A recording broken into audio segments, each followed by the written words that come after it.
7 বছর পর ইরাকের শ্রম বাজার প্রথম ধাপে 180 কর্মী পাঠিয়েছে বাংলাদেশ। ধাপে ধাপে দেশটিতে 3,500 কর্মী যাবার কথা রয়েছে। ভোর 5:30টায় শাহজালাল আন্তর্জাতিক বিমানবন্দর থেকে একটি ফ্লাইটে 30 জন কর্মী ও চট্টগ্রাম শাহ আমানত বিমানবন্দর থেকে 150 কর্মী ইরাকের উদ্দেশ্যে যাত্রা করে। এ সময় তাদের বিদায় জানাতে দেখা গেছে প্রাইভেট রিক্রুটিং এজেন্সির কর্মকর্তাদের। অন্তর্বর্তী সরকারের সহযোগিতায় 7 বছর পর ইরাকের শ্রম বাজারে লোক পাঠাতে পেরে উচ্ছ্বাস প্রকাশ করেন তারা। বাংলাদেশে এই শ্রমিকরা বাগদাদ সহ বিভিন্ন প্রদেশে কাজ করবেন। তুলনামূলক কম খরচে ইরাক যেতে পেরে খুশি কর্মীরাও।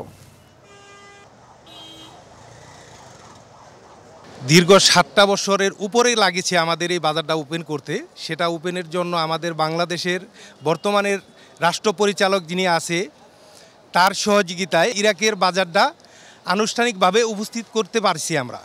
আমাদের আজকের ফ্লাইটে চিটাগাং থেকে 150 জন, ঢাকা থেকে 30 জন, টোটাল 180 জন আজকের ফ্লাইটে যাবে।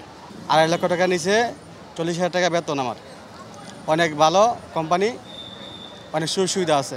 তো এই সবাই দোয়া করবেন আমাদের জন্য, আমরা যেমন প্রবাসে সুখ শান্তি থাকতে পারি।